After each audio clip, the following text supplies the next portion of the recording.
உயர்நீதிமன்றத்தினுடைய நீதிபதி 48 மணி நேரத்திற்கு முன்பு பாரதிய ஜனதா கட்சியினுடைய அகில இந்திய ஐடி அணியினுடைய செயலராக இருக்கக்கூடிய திரு அமித் மால்வியா அவர்கள் சம்பந்தப்பட்ட வழக்கில் தீர்ப்பு கொடுத்து 48 மணி நேரம் ஆகுது. அந்த தீர்ப்பை யாராவது நாம் படிச்சிருந்தோம் அப்படின்னா நீதிபதி அவர்கள் எவ்வளவு கடுமையாக தமிழ்நாட்டினுடைய துணை முதலமைச்சர் திரு உதயநிதி ஸ்டாலின் அவர்களை சாடி இருக்கின்றார்கள் என்பது புரியும். ஒரு மத நம்பிக்கையை, ஒரு வாழ்வியல் முறையை பின்பற்றக்கூடிய நபர்களை ஒழிக்க வேண்டும், டெங்கு மலேரியாவை போல ஒழிக்கணும், சனாதன தர்மத்தை ஒழிக்க வேண்டும் என்று சொல்லியிருக்கின்றார்கள். அது கிட்டத்தட்ட ஜீனோசைடு, இனப்படுகொலைக்கு சமம் என்கின்ற ஒரு வாதத்தை நீதியரசர் அவர்கள் இந்த தீர்ப்பில் சொல்லியிருக்கிறார். குறைந்தபட்சம் தமிழ்நாட்டினுடைய காவல்துறை குறைந்தபட்சம் துணை முதலமைச்சரின் மீது ஒரு எஃப்ஐஆரை பதிவு செய்து அதற்கான நடவடிக்கையை குறைந்தபட்சம் எடுத்திருக்கணும். முதலமைச்சர் அவர்கள் உண்மையாலுமே சட்டத்திற்குட்பட்ட ஆட்சி நடத்துகிறாங்கன்னா துணை முதலமைச்சர் உதயநிதி அவருடைய ராஜினாமா கடிதத்தை வாங்கியிருக்கணும், அது துணை முதலமைச்சர் பொறுப்பில் இருந்து. எதுவுமே தமிழ்நாட்டில் நடக்கலை. எப்பவும் போல நாமளும் கடந்து போயிட்டுருக்கிறோம். அமித் மால்வியா அவருடைய வழக்கு என்பது அவர்கள் மீது தமிழ்நாடு காவல்துறை பதியப்பட்ட எஃப்ஐஆரை குவாஷ் பண்ணணும் அப்படின்னு போடப்பட்ட வழக்கில் அமித் மால்வியா அவர்கள் எதுவும் தவறாக பேசலை, முற்றிலுமாக உதயநிதி ஸ்டாலின் அவர்கள் தவறு செய்திருக்கின்றார்கள், எந்த விதமான நடவடிக்கையும் எடுக்கலை என்பதை திரு நீதியரசர் அவர்கள் சுட்டி காட்டியிருக்கின்றார்கள். அதனால் தமிழ்நாடு காவல்துறை அதிகாரிகள், உயர் அதிகாரிகள் அதெல்லாம் பார்த்துட்டு தான் இருக்கிறீங்க. தமிழ்நாட்டில் நீதிமன்றத்திற்கு எந்த விதமான மரியாதையும் இல்லை என்பதை தொடர்ந்து பார்க்குறது புதுசு கிடையாது. அது திருப்பரங்குன்றம் வழக்காக இருக்கட்டும், தமிழ்நாட்டினுடைய பல வழக்குகளாக இருக்கட்டும், ஆளும் கட்சி நினச்சி நாங்கள் நீதிமன்றத்தினுடைய உத்தரவை நாங்கள் ஃபாலோ பண்ண மாட்டோன்னு முடிவு பண்ணிட்டு அவங்க ஃபாலோ பண்ணுறதில்லை. இதை மக்களும் பார்த்து கொண்டிருக்கின்றார்கள். இன்னும் 50 நாட்கள் இந்த கொடுமையை நாம் எல்லோரும் அனுபவிக்கணும். அதனால் குறைந்தபட்சம் ஒரு எஃப்ஐஆராவது பதிவு செய்யும். அவருடைய பதவியிலிருந்து விலகிறது அதெல்லாம் ரெண்டாவது, அதுவும் செய்யணும். ரெண்டாவது அது நீங்கள் பண்ண மாட்டீங்கன்னு தெரியும். ஆனால் இதையெல்லாம் மூடி மறைச்சிட்டு இயல்பு வாழ்க்கைக்கு நாம் போகிறது இது சரியில்லை. இது மீடியா நண்பர்களும் கூட இந்த வழக்கில் நீதியரசர் அவர்கள் சொல்லியிருக்கக்கூடிய கருத்தை மக்கள் மன்றத்தில் நீங்கள் வைக்க வேண்டும் என்று தாழ்மையோடு கேட்டுக்கொள்கின்றேன். ஆனால் இப்போ சிபிஎம் கட்சிக்கோ திராவிட முன்னேற்ற கழகத்துக்கோ எந்த தீர்ப்பு தான் ஏற்புடையது? திருப்பரங்குன்றத்தை பற்றி தீர்ப்பு கொடுத்தா இம்பீச்மெண்ட் மோஷன் 107 கையெழுத்து வாங்கி பார்லிமெண்ட்டுக்கு போகிறீங்க, அல்லது அந்த நீதியரசருக்கு எதிராக இங்கேயே ஒரு புக்கு வருது, அந்த புக்கை நீங்களாக ரிலீஸ் பண்ணுறீங்க, அது கம்யூனிஸ்ட் பேரியக்கம் பின்னாடி இருந்து ஆதரவு கொடுக்குறாங்க. ஏதாவது ஒரு நீதிபதி அரசுக்கு ஆதரவாக செயல்படலினா ஜாதியை வச்சு திட்டுறீங்க, மதத்தை வச்சு திட்டுறீங்க. அதனால் கம்யூனிஸ்ட் கட்சியினுடைய தோழர்களுக்கும் திராவிட முன்னேற்ற கழகத்துக்கும் நாங்கள் கேட்குறோம், எந்த தீர்ப்பு தான் உங்களுக்கு ஏற்புடையது? எந்த தீர்ப்பு தான் ஏற்புடையது? இன்றைக்கு ஒரு நீதியரசர் உதயநிதி ஸ்டாலின் அவர்களுக்கு எதிராக ஒரு தீர்ப்பு கொடுத்துருக்குறாங்கன்னா அதுவும் ஏற்புடையதில்லை. அதுக்கு பேசாமல் தமிழ்நாட்டை கேங்கரூ ரிப்பப்ளிக்காக மாற்றிடலாமே. சட்டம் எதுவுமே வேண்டாம், செப்பரேஷன் ஆஃப் பவர்ஸ் வேண்டாம், எக்ஸிக்யூட்டிவ், லெஜிஸ்லேச்சர், ஜுடிஷியரி, மீடியா 4 தூண்கள் இருக்குது, 4 தூண்களும் வேண்டாம், எல்லாத்தையும் உடைச்சிடலாம் அப்படிங்கிற முடிவுக்கு திராவிட முன்னேற்ற கழகமும் கம்யூனிஸ்ட் இயக்கம் வந்திருக்கிறாங்களா அப்படிங்கிறத நண்பருடைய கேள்வி. கம்யூனிஸ்ட் இயக்கம் சொல்லியிருக்கக்கூடிய பதில் இருந்து எனக்கு தெரியுதுங்கண்ணா. சனாதன கருத்தை எதிர்த்து போராடினாலதான் பெண்களை இன்னைக்கு அரசு சாதாரண கடலை ஊழியர்லேருந்து பெண் நீதிபதி வரைக்கும் வந்திருக்காங்க அப்படி கருத்தையும் சந்தோஷம். ஆனால் எனக்கு தெரியலிங்கண்ணா, எப்படி இருந்த ஒரு கம்யூனிஸ்ட் பேர் இயக்கம் இன்னைக்கு எப்படி ஆயிடுச்சு பாருங்கண்ணா. ஒத்து ஊதக்கூடிய ஊதுகுழலாக கம்யூனிஸ்ட் பேர் இயக்கம் தன்னை மாற்றிக்கொண்டு விட்டார்கள். ஒரு காலத்தில் கம்யூனிஸ்ட் இயக்கம்னா ஏழை மக்களுக்காக சண்டை போடுவாங்க, ரோட்டுக்கு வருவாங்க, பொது வாழ்க்கையில் ரொம்ப எளிமையாக இருப்பாங்க. அப்படிங்கிறது கம்யூனிஸ்ட் பேர் இயக்கத்தை மக்கள் ரொம்ப நாளும் ஒரு பெரிய நம்பிக்கை வச்சுருந்தாங்க. ஆனால் இன்றைக்கி திராவிட முன்னேற்ற கழகத்தோட கூட்டணியில் சேர்ந்து திமுககார பேச வேண்டியதெல்லாம் இன்றைக்கி கம்யூனிஸ்ட் காரன் பேசுகிறான். அதனால் சனாதன ஒழிப்புக்கும் தமிழ்நாட்டினுடைய பெண்களுடைய முன்னேற்றத்திற்கும் என்ன சம்பந்தங்கன்னா, இது ஐயருக்கும் அமாவாசைக்கும் போடுற முடிச்சு மாதிரி இருக்குது. தமிழ்நாட்டில் எப்பொழுதுமே பெண்கள் முன்னாடி இருந்தாங்க. நீங்களாம் சனாதனத்தை ஒழிக்கிறேன்னு கிளம்பித்தான் இன்றைக்கி பெண்களுடைய மனசை புண்படுத்திக்கிட்டு இருக்கிறீங்க. 1917 இவங்க ஒழிச்ச சாதியத்தான் பார்க்குறேன். 17 1917 ஆரம்பித்தாங்க, பேக்வர்ட் கிளாஸஸ் மூவ்மெண்ட்னு ஆரம்பித்தாங்க. அது பின்னாடி 40 அது திராவிட கழகமாக மாறிச்சு, 49 திராவிட முன்னேற்ற கழகமாக மாறிச்சு. நீங்கள் ஜாதி ஒழிக்கிறது இன்னும் நாங்கள் பார்த்துட்ருக்குறோங்க ஐயா, இன்னும் பார்த்துட்ருக்கோம் 100 வருஷமாக. இன்றைக்கும் போலீஸ் ஸ்டேஷனில் ஏதாச்சும் ஒரு தம்பதி போய் சரணடைவாங்க. இன்றைக்கும் கொலை நடக்கத்தான் செய்யுது. ஆதிக்க சக்திகள், ஆதிக்கம் இல்லாத சக்திகள்னு நீங்கள் தமிழ்நாட்டை கிட்டத்தட்ட 1917 2025 கணக்கு போட்டால் 108 வருஷம்.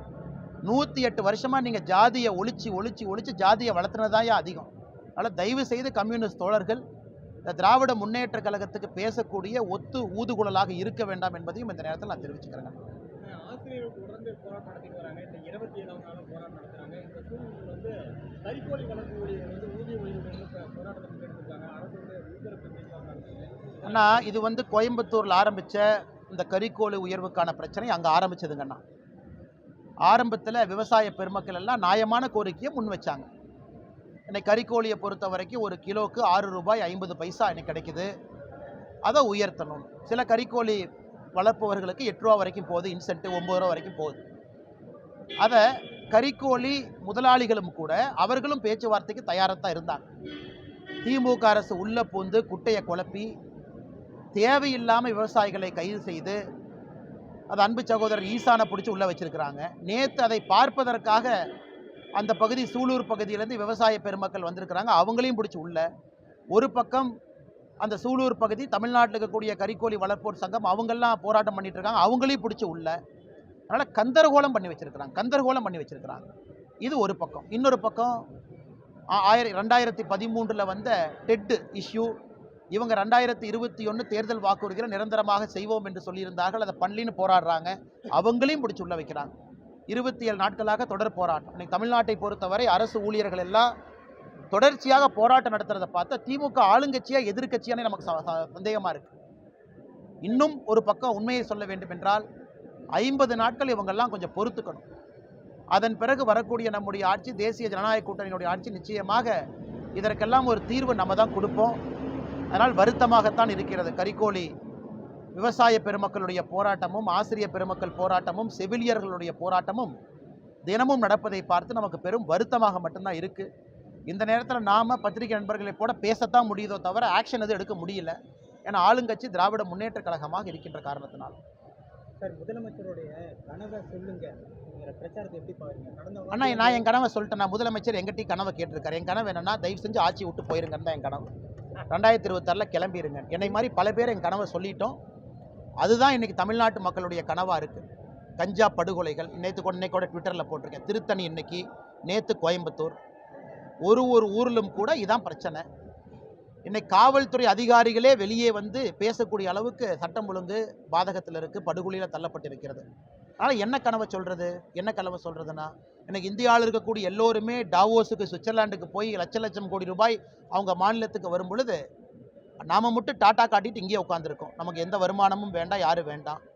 இன்னொரு பக்கம் கவர்னர் ஒரு பெரிய 2 பக்க அறிக்கையை கொடுத்துருக்காரு. கவர்னர் சொல்வது பொய்யா இருந்தால் பொய்ன்னு சொல்லுங்கள், அது உங்களால் சொல்ல முடியலையே. கவர்னர் சொல்கிறாரு, ஒரு நாளைக்கு தமிழ்நாட்டில் சூசைடு மட்டுமே 65 பேர். சூசைட்னுடைய கேபிட்டலாக மாறிட்டு இருக்கோம் தமிழ்நாடு. அதை பற்றி மாநில அரசு என்ன எடுத்திருக்கீங்க? இல்லை. இன்னொரு பக்கம் கவர்னர் சொல்கிறாரு, ஒரு காலத்தில் முதல் 3 இடத்துல இருந்தோம் அந்நிய செலாவணி இருப்பதில். இன்றைக்கி 6, 7, 8வது இடத்துல இருக்கோம். ஆனால் நீங்கள் மார்த்தட்டிக்கிறீங்க, அதுக்கு பதில் இல்லை. இன்னொரு பக்கம் ஆளுநர் சொல்கிறாரு, கஞ்சா புழக்கத்தில் முதன்மை மாநிலமாக மாறி இருக்கின்றோம், அதற்கு பதில் இல்லை. அதனால் நீங்கள் ஆளுநர் வந்து தேசிய கீதம் பாடணும், அது பாடணும்னு சொன்னார், அது ஒரு பக்கம் இருக்கட்டும். அதற்கு எங்களுடைய ஆட்சேபனை இருக்குது. ஆளுநரை பொறுத்தவரை 2ம் பாடணுன்னு தான் சொல்கிறார். தமிழ்தாய் வாழ்த்தும் பாடணும், தேசிய கீதம் பாடணும்னு சொல்கிறார். அது வரவேற்க வேண்டிய விஷயம்தான். அது ஒரு பக்கம் வச்சிடலாம். இன்றைக்கி ஆளுநருடைய குற்றச்சாட்டுக்கு முன்னால் பதில் சொல்ல முடியலையே. அதனால் தமிழ்நாட்டை பொறுத்தவரை ஸ்டாலின் ஐயா கேட்கக்கூடிய உங்களின் கனவு என்னென்னா, திராவிட முன்னேற்ற கழகம் ஆட்சியிலிருந்து போக வேண்டியதான் எங்களுடைய கனவாக இருக்குது.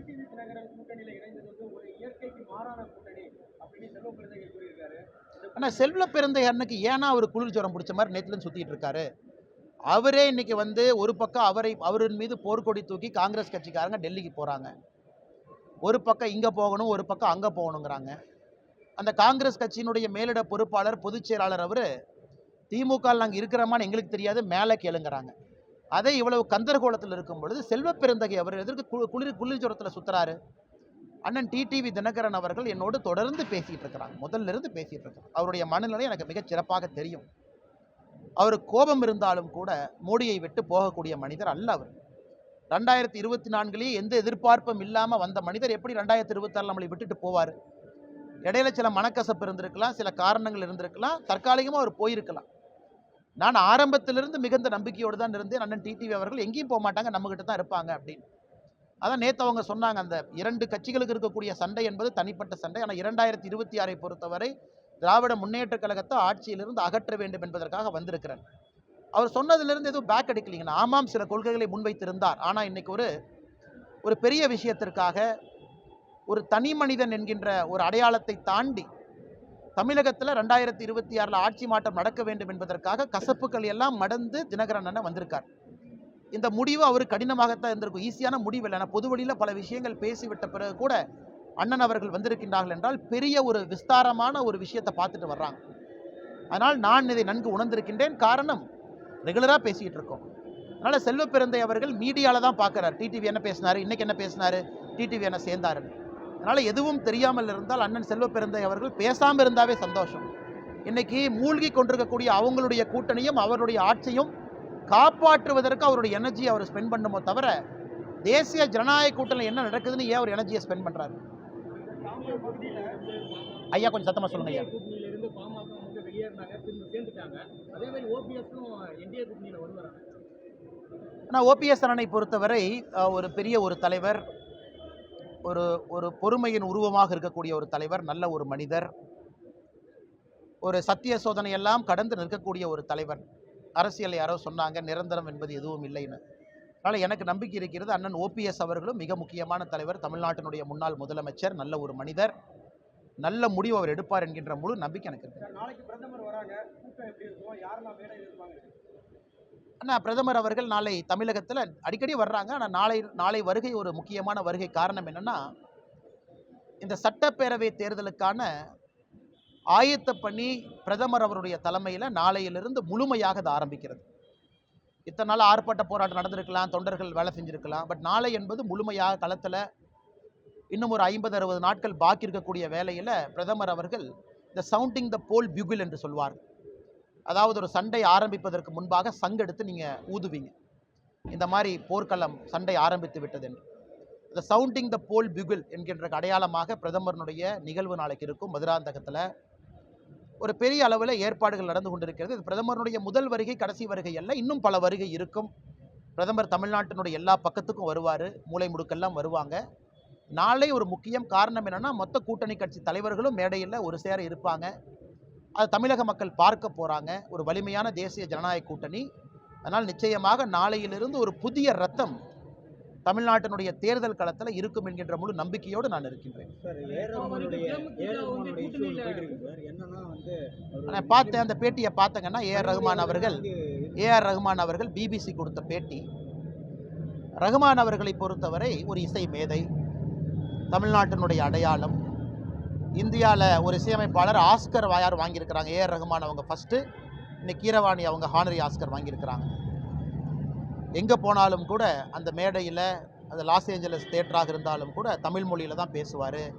எல்லா புகழும் இறைவனுக்கும் என்று சொல்லி நம்மை தொடர்ந்து பெருமைப்படுத்தி கொண்டிருக்கக்கூடிய மனிதன்.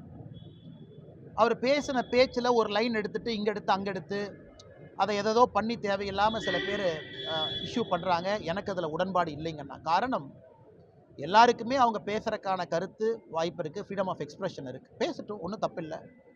அவங்க எப்படி பார்க்குறாங்கன்னு இருக்கட்டும். இப்போ ஏஆர் ரஹ்மான் அவர்களை பொறுத்தவரை இன்றைக்கி ராமாயண படத்துக்கும் இசையமைக்கிறார் ஹான்ஸ் ஜிம்மரோடு.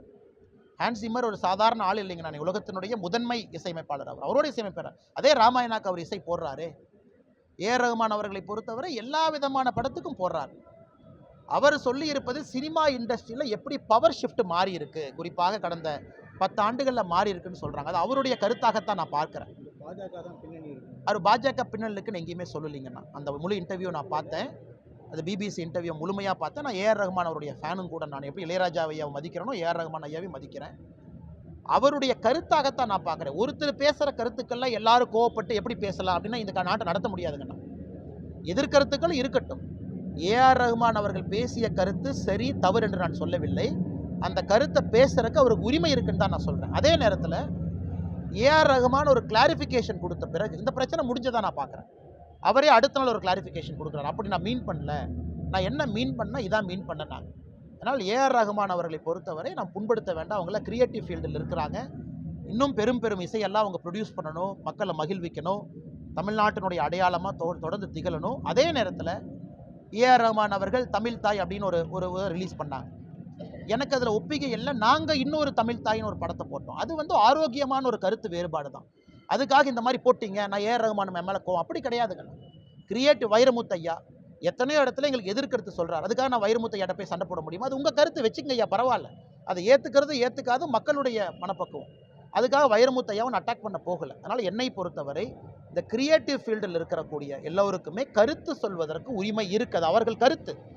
அந்த கருத்து சில இடத்துல எனக்கு உடன்பாடாக இல்லைன்னா அவரை போய் திட்டி தீக்கிறதுக்கு எனக்கு உரிமை இல்லை. அது உங்கள் கருத்து, இது என் கருத்து. மக்கள் முடிவு செய்யட்டும் எது சரியான கருத்து என்று தான் இந்த ஏஆர் ரஹ்மான் அவருடைய விஷயத்தை நான் பார்க்குறேன். அவர் கிளாரிஃபிகேஷன் கொடுத்த பிறகு இது முடிந்ததாக பார்க்குறேன். இல்லை கனிமொழி அக்காவுக்கு என்ன பிரச்சனை எனக்கு தெரியல. கனிமொழி அக்கா 4 பேர் கிளம்பி வந்து பிஜேபிக்கும் ஏஆர் ரஹ்மான் ஐயாவுக்கு என்னங்க சம்பந்தம்? வேவ்ஸ் ஃபெஸ்டிவல் நடக்குது. பாரத பிரதமர் நரேந்திர மோடி அவர்கள் இந்த வேவ்ஸ் ஃபெஸ்டிவலை நடத்துகிறாங்க மும்பையில். இதில் முதன்மை அழைப்பாளராக யாரை கூட்டிகிட்டு போனோம்? ஏஆர் ரஹ்மான் அவங்களை கூட்டிகிட்டு போனோம். யாருக்கு அந்த கௌரவம் கொடுத்தாங்க? பாரத பிரதமர் ஏஆர் ரஹ்மான் ஐயா கொடுத்தாங்க. பாரத பிரதமரை பொறுத்தவரை எங்கேயுமே ஏஆர் ரஹ்மான் அவர்களை சிறுமைப்படுத்த மாட்டாங்க, படுத்தவும் கூடாது, படுத்தவும் மாட்டாங்க. ஏஆர் ரஹ்மான் அவர்களுக்கு என்ன கௌரவம் என்ன மரியாதையும் உலக அரங்கில் கொடுக்கணுமோ பிரதமர் அவர்கள் தொடர்ந்து கொடுத்துட்டு தான் இருக்காங்க. அதனால் கனிமொழி அவர்கள் இதை அப்படியே நேக்கா அப்படி போகிற வழியில் இதை அப்படியே பிஜேபி பக்கம் மாற்றி விட்டு போகிறாங்க. இதில் பிஜேபிக்கு எங்களுக்கு என்னங்க சம்பந்தம்? அவர் கருத்து அவர் கருத்து, எங்கள் கருத்து எங்கள் கருத்து. எங்களுக்கு ஏஆர் ரஹ்மானின் மீது மதிப்பு மரியாதையும் இருக்கும் பொழுது எதற்காக இடையில் சில அரசியல்வாதிகள் இது பிஜேபி வெர்சஸ் ஏஆர் ரஹ்மான் ஏன் மாற்ற பார்க்கணும்? அது அவசியமே இல்லையே. நான் தான் சொல்கிறேன் பாருங்கண்ணா, ஏஆர் ரஹ்மான் அவருடைய கருத்தில் எனக்கு உடன்பாடு இல்லை என்றாலும் கூட அவர் கருத்துக்கு அவருக்கு உரிமை இருக்குன்னு தான் நான் சொல்கிறேன். என் கருத்து எல்லாருமே ஏஆர் ரஹ்மானுக்கு பிடிக்குமா? அவனுக்கு பிடிக்காத சில கருத்து ஓகே, அப்படித்தானே இருக்க முடியும். ஒரு அக்யூஸ்ட் வீட்டுக்கு மேல என்ன ஒரு 3 அக்யூஸ்ட் சேர்த்து நாட்டு வெடிகுண்டு இப்போ வீசியிருக்காங்க. அது இதே மாதிரி ஒரு திமுக பிரமுகர் 1 வருஷத்துக்கு முன்னாடி கொல்லப்பட்டாரு.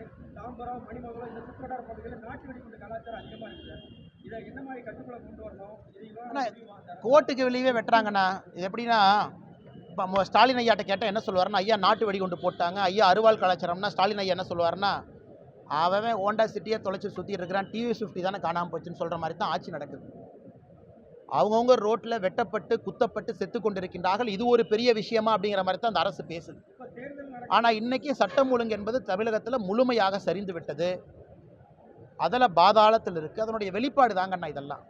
அருவாள் கலாச்சாரம், ரவுடி பழிக்கு பழி, ஜெயிலிருந்து வந்தோடனே விட்னஸை போய் வெட்டுறது, அக்யூஸ்டை வெட்டுறது, 15 வருஷத்துக்கு முன்னாடி கொலை பழி இன்றைக்கி போய் பழி வாங்கிறது, இதெல்லாம் பார்க்கும் பொழுது தமிழ்நாட்டில் உண்மையாலுமே சட்டம் ஒழுங்கு இல்லை. காவல்துறையின் மீது மதிப்பும் மரியாதையும் கிரிமினல்ஸ்க்கு குறைஞ்சிருச்சு.